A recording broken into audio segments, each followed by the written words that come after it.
Got a 1, 2, A 3, and a hey now. Metal mic coming at you with a delicate hum. Let's call it delicate. The furnace behind you, that's what that sound is. Sorry, but we're not perfect, and that's not what we're shooting here. As always, shooting from the hip. Improv, kind of with some ideas of what we want to talk about. Today, let's just talk shop. Let's break it down. Let's start off this season. Let's call it a season, 2016, because that's what it's going to be for me. Tons of videos. And let's start off with the first video of 2016. Of many to come. Let's do some shop talk, huh? Let's talk about inventory. Let's talk about your area where you work. Let's talk about your plans as a picker, as a collector, as a hoarder, as a junker, as a scrapper, whatever they are. Let's kind of bounce around a little bit. You know I love to do that. First, organization. It's a constant with me. Now, I've got a couple workbenches, and what I was thinking about this, and what I'm going to try to touch on, is designating an area to work from. Everybody needs a work area. So, whether you have a garage, or you're living in a trailer home, or you're living in an apartment, designate a work area. Be it probably the best place is near your computer, because that's where you're going to do most of your online sales. eBay, Craigslist, etc. Designate an area, if you can, where you can take photographs, maybe near a window so you can get some really clear shots. If you're blessed enough to live in a warm weather state, hell, a picnic table in the backyard, nothing works better than natural light. Inventory. How are we going to get our inventory right? Maybe you're a beginner. Maybe you haven't been in the business, maybe you haven't been a collector very long, whatever the case. Where can you get it? Well, let's see. The alleys. That's where I started. That was my bread and butter. Scouring Craigslist in the free section. Word of mouth. Keeping your eye out on a neighborhood that you know. Learn your area. If you're going to be a picker, old school, where you're driving a truck around like Sanford and Son looking for junk on corners, you can also incorporate into that garage sale hunting. Meeting people, because you're going to see maybe an old senior out in the yard raking, or they're always out there putzing, gardening. Stop, give them a flyer, give them a calling card, explain that you're looking for old junk, and that you pay and you'll haul it away. I can't tell you how many times I've done that, and the next thing I know, I'm in the house, I'm in the attic, I'm in the basement, walking out of there with pressed steel toys that I dropped $100 on. Don't be afraid to step up to the plate as far as that. Just, you say, well, there's not many places to pick. Then it's people that you have to pick. Then you have to approach people. Seniors are your best shot. And how you want to appeal to them is you're going to help them declutter, but the most important thing, you're going to treat them fairly, and you're going to put cash in hand for their stuff that they don't use and can't use anymore. And also, kind of being clear. A lot of people will necessarily, when you try to touch base with them, will say, well, I don't have anything. Nothing. It's all junk. It's garbage. Everything's gone. You say, listen, I've been in this business a long time. And what I can tell you is this. Every time I've heard that I don't have anything, and then I've gotten my foot in the door and gone in there, I have found exactly even what I've asked them for. For instance, there was this old house near my home that I kept my eye on. You tend to start, if you're a picker, you tend to start the houses maybe that have yard art, old farm equipment. You start to notice those types of houses as you learn your neighborhood or your stomping ground. And that's what you have to have as a picker, as a junker, as a scrapper. You have to have your designated area that you know like the back of your hand, that you can drive. I still get out there whenever I can. Very rarely, mind you. I used to do it 7 days a week, 365, 24/7, always out. I had both the kids. I was a single father at the time, 2 small kids. I had them in the back, extended cab truck, and we'd hit the alleys. Now, hell, I might only get out in the alleys once a month, if that. But I still have an area that I feel comfortable in. And I go there and I hit those alleys. I hit a couple, even if it's just one. I'm headed north and there's an alley I can carve through. Hit the alley. You'd be surprised how much inventory you can find laying next to a garbage can. And remember, it's not always about finding something that's high-end, antique, collectible. Sometimes it's about something that you can flip on Craigslist, maybe put a little elbow grease into it, clean it up, glue a drawer back together. You have to be thinking, but don't overthink. If you see an old antique dresser that's all rickety and hideous, just rub it down with some furniture polish. If it needs the drawers, fix the drawers. Re-glue them. Do it properly, though, so that it's solid. It's not going to fall apart on the people. Don't paint it. Too many people get into that. But if that's your thing, hey, I guess I can't shit on it, because that would be wrong. If that's your thing, is to paint them and make them white and stuff. I've always done better with leaving them natural for the next person to do it. So, all over a little bit there, right? Talk about inventory, designating an area in your garage, be it apartment, wherever you're living. A work spot, you want to have a work spot, you want to have a counter cleared off where you can package your items up for eBay to ship. You want to keep everything focused the best you can. Throw things out. This is something I've been touching on now for the last year. It's fun to just, that relief, that anxiety is gone. Throw some shit out, because there's no doubt that all of us have accumulated some things that simply won't sell. Maybe you're just not interested in. And remember, it's always more important to count dollars instead of pennies. Well, you have to start somewhere. If you have to count the pennies, then do it. So be it. What else did I want to touch on? I knew that I had a couple other topics, and I think I'm ready to knock it out of the frickin' park on this one. And that's this. As a collector, a scrapper, a junker, a dumpster diver, whatever the hell you fall under, from the most high-end, dealing with diamonds, let's say, the most high-end, or maybe cars, automobiles, wherever you fall on that that board, is what we're going to call it. What's great about this, as a collector, picker, seller, junker, scrapper, is that the game changes every day. There's a Super Bowl to be won every day. The treasure is effing out there. You can frickin' find it. You might have to go 364 days out of the year with your nose to the grind to get it. But that one hit, that one extra day you crawl out of bed and you go do that, you hit that road one more time. Hard work, persistence, over and over, diligence. Remember, that's what's going to set you apart from the next guy. The next guy that has maybe one extra cup of coffee in the morning and your foot's out that door nice and bright and early to those garage sales, whatever it may be. This is what's rad, because it can be found. It's right under our noses. And remember, networking is your most important thing, from driving an alley to hitting a thrift store to an estate sale. Whatever floats your frickin' boat, get out and do it and perfect it. Because it's out there, man. And it's exciting. I was looking out the window today. What a joy to be alive. I was looking out there. I was like, the treasure's out there. I can feel it. I want to go and find it. And you can. Remember, when I started, and by no means am I well-to-do or in a position of luxury, but I'm in a place in life where I work damn hard to get where I'm at. And here I am now, and I'm comfortable. Safe? No. No one's ever safe. That's why we always have to keep working. That's what keeps us alive, is that passion to keep hitting it, because we have to keep busting it.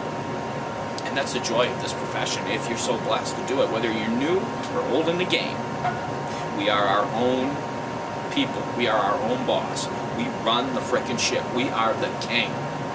And that king can go and find treasure. It's frickin' possible. What other profession, other than maybe simply just being rich, can we go out and hunt for treasure? Be it maybe a real treasure hunter. But that's what we are, you know, whether, and our treasure is a German helmet, a steel pressed toy, an old gun, a ball of copper that weighs 500 pounds. Whatever the hell we want to frickin' fall under. Isn't it awesome? It's a great feeling, and let's just capitalize on that for 2016, right? Above ground, positive, another day. We've got another frickin' day.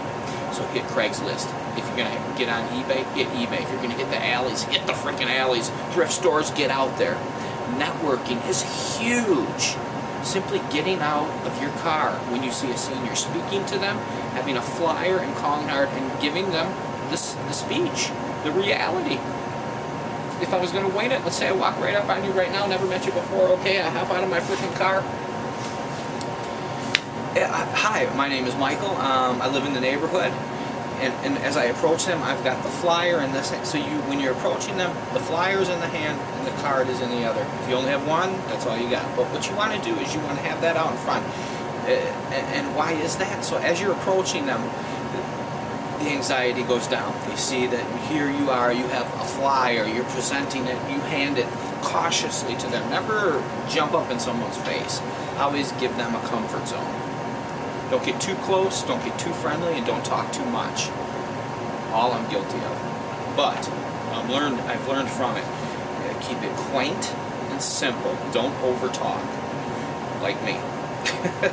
Lost too many for over talking, and I've also scored tons of treasure from over talking. So it's a give or take. It's a fine edge to walk. It's a blade that you can slip and lose it all in a second, or it can get you access to that attic or that barn. You just never know. And maybe that's why you put the effort forward. You got to feel out each situation. But over the years, I have learned the more kind of just step back a little bit. You don't want to pressure anybody. You just want to be straight, blunt to the point. And if someone has an antique and you see it and you want to buy it, and you're like, I always try to get a price from them first. I always give them the comfort zone of what would make you feel comfortable to let this go. People usually have a number in their head, and I can usually get a number that way. If they freeze, they'll say, oh, you're the expert, you tell me. Think long and hard. Give them a fair price, but you also want to get a deal, because all your gas, all your time, all your energy, all your working, all your selling stuff that's worth $1 only pays off in these situations. You've got to make a profit. You've got to take care of yourself. Then, of course, if you see a piece and you just love it and your heart is in it, but you're like, man, he wants too much for it, but you love it, buy it. Buy it, buy it, buy it. You only live once, and those things that you let get away that you walked away from, maybe you look back on, you're like, shit, I should have got that. So hey now, Metal Mike, subdued and calm, first day of 2016, feeling stoked to be back on video. I've got to get a shout out to Casey, always the greatest, man, brother. We have done trades, we have exchanged emails, and you always watch my videos and been nothing but kind-hearted towards me, and awesome brother. Keep banging. Casey, this guy I'm telling you guys about, this Casey guy I've met through shooting these videos. Boy, this guy's loaded. He's got some treasure. He's got trailers full, if I'm right, Casey. Isn't that right? So we can always we want to get to that level, right? We want to have treasure, bountiful treasure of the best junk. Remember to sell an item a day. Get on eBay, man. Just if you can even start the ball rolling with one a day, you know, all of a sudden it's 2, and then you'll get a hair up your ass and you'll list 10 freaking items because you'll be on fire, because you'll be so comfortable doing it. Sometimes it's just anxiety can have you not list. You'll get away from it. But you have to keep the stuff out. You have to keep it moving out. And pieces that are dragging you down for space and stuff, blow them out, man. If you've had them too long, blow the price out. Who cares? I always try to gauge what you got into it. Sometimes you got to take the loss, though. Space is everything. If you have limited space, I always think smalls. Stay focused. Don't fill up your space with big shit when you don't have it. You can get to that later. You can totally survive on smalls. Just try to keep a delicate balance. As you can see, that has not worked for me. As much as I've gotten rid of, I've taken in way too much, but what I've been doing is I've been going around and selling a lot of my personal collection, personal collection, and stuff that was really on the fringes. You know, was just kind of clutter that I got early on in the game. You kind of start to get more quantity. Is that the proper word? I can't frickin' pronounce frickin' nothing. This is what happens when you don't graduate high school. Stay in school, kids. Accumulated so many, starter pieces, really, low end, that I didn't fall in love with. And so I blew all that kind of shit out. Too much clutter. Try to keep my collection refined. Now, when you look around and say, is that your collection, Mike? No, I think that realistically what I collect for myself is vinyl. I like military, German World War I, passion. Remember, if you ever see anything in my videos that you're interested in, I will totally do trades for German World War I and even German World War II stuff. I take some stuff in. Though I've tried to get away from it because the resale market on that, though is huge and always there, is difficult when it has the insignia on it because of the stigma that's attached to it. Is really a bitch to sell because you can't put it on eBay. You can't put a Luftwaffe helmet on eBay with a swastika on it. The hypocrisy behind the fact that you're not allowed to sell it is ridiculous. Yet I get it. People are offended. But if you looked into anything else that is sold on eBay military-wise, you could say the same about a French helmet, an American helmet, whatever the case. You could find something to not be happy about. That's the problem with today's age. Everything is too politically correct and delicate. And at 48 years old, I am still learning how to be more delicate and more considerate to others. And I am working hard because I want inner peace. Here's a little quote that I read on Facebook, right? Like, we don't need another freaking quote. How many of these have we see a million times a day now that we're online and such? But it was really simple, and I gravitate towards these quotes. And it just simply said, it's better not, even if you're right, so if I can sum this up somehow, I know I can't quote it perfectly, but basically it's better, even though you're right in a situation, it's better to have peace sometimes than it is to be right. So let it go, because you really want that calm in life. You really do. And it's something I battle. And I think that's what's great about life, is we are continuing to climb that mountain, whether it be financially, our souls, making our souls, being a better person, a better father, mother, whatever be the case, brother, friend. All these things are important, because this is what's going to keep us going. Keep climbing that mountain. Keep banging. Get out there. Find that freaking treasure. I can't do it today. Can you? Can you get out there? Then get out there. Don't freaking hold back. Is there an old house that you've been watching? You've been thinking about, oh, I got to stop there and talk to that old man. I got to stop and talk to that old lady. I want to just touch base on it. That house looks like it's full of treasure. Today, go there. Knock on the door. You will be surprised when they swing it open and you're having cookies and you're leaving with a box full of junk and treasure. Because that's what it's all about. So, as always, a shout out to Howard Stern with a "Hey now!" subdued as always, because I'm in the bunker. And I've got, let's see, kids are all home from school. Mom's home. Papa's home. This is my alone time, and I'm talking to you. It was special. Let's bang 2016 out. Money, money, money. Treasure, treasure, treasure. Junk, junk, junk. Hey now! Then the awkward pause in between, right? Until I can push the stop button. And we shot 17 minutes and 50 seconds.